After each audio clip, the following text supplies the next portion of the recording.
am Coach KB, the proud owner of Ready to Live Soaps. We're located in Atlanta, Georgia, off of 141 Mangum Street. We're right by the Mercedes-Benz Stadium, right by Peter Street in Castleberry Hill. When I was younger, I always knew that I was going to do something with helping people. When I was actually in 7th grade, I would skip PE to go help out this young lady named Katie who had Down syndrome in the classroom.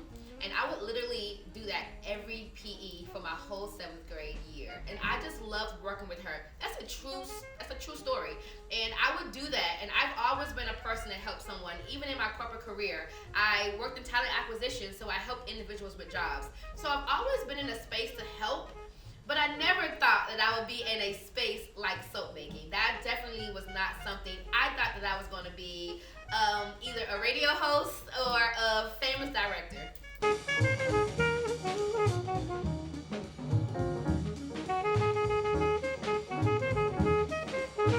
Whew, how did I get into my craft? Well, I actually, like I said, I came from 17 years in talent acquisition. Thought that was my calling. Thought I was supposed to save the community by resume writing, interview skills. And during the pandemic, when everybody was losing a job, I actually gained 2 jobs. I gained 2 six-figure roles working for 2 prominent companies, and I just knew this is my calling. My job is to help my community, making sure that everybody's making the top pay and they're all employed, right? And so after 2 years, I lost both jobs in 1 week and went through a just tremendous, horrible depression. And during my depression, I was crying every single day. And one day, I was on LinkedIn crying my eyes out, and my love muffin came and he said, no, stop, like let it go. He said, take a break, go play with your little soap making stuff. And I was like, what soap making stuff? And then I literally went and grabbed it, dragged my feet downstairs, went on YouTube University, and learned how to make soap. And when I tell you, it didn't take months, it didn't take weeks, it took hours of me starting to feel back like myself, and then a light bulb went off. And I said, what is this? Started doing some research, learned about creative therapy, and I said, I am going to be the person that's going to bring creative therapy into our community. Luckily, my creative choice was soap making, because that's what saved me. And that day, I created my logo, I created my website, I did everything within that whole week span. My business was created. That was in November of 2022. We moved into our studio December 10th, 2022, and we had our first customer December 13th.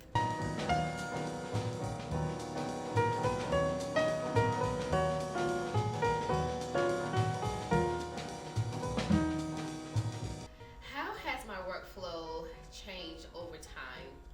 Just the progression of being a business owner is going to change your workflow regardless. Like, it's gonna happen.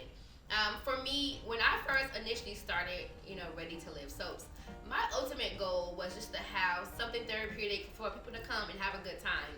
I never thought in a million years that it would grow to where it's grown, to where I'm helping veterans, where I'm helping adults with autism, where I'm helping senior citizens, where I'm going into corporate and actually helping team building.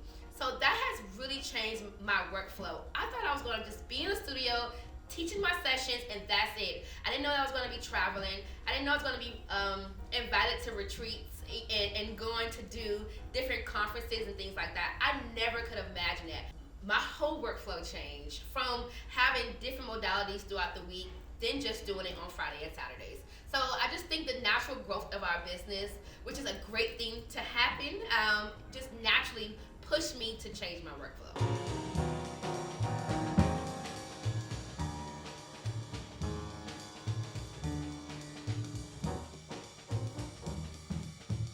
What inspires me is my mom. My mom is what inspires me in totality. Like, she was the first African American woman to have her own HVAC business in Atlanta. She is resilient. She has just conquered every type of adversity that has came at her, and that's kind of what I get here. My business is so different. It's such a niche market, so a lot of people love it. 50% love it, and 50% don't know how to take it, right? And then they can't compute like what it all is, right? And so for me, that inspires me to keep going, showing them that no matter what, that I can do it. But what motivates me is definitely my family. My family are my personal cheerleaders. They keep me going on days when I'm not feeling good or I'm just tired. They're like, no, mom, or no, babe, you got this going on. So they truly inspire me to keep going. Professionally, I would say I just, went to go to American Sesh, and I would have to say Pinky Cole and her husband definitely inspires me professionally. They not only do something for the community, but they give back. And that's all I want to do in my business. I want to be able to give back to my community and change the lives of our community. And that's what I like about them. They take the community and they use it as a boost up for for business owners. And I just want to give back all of my knowledge that I've learned in this experience and give back to the community.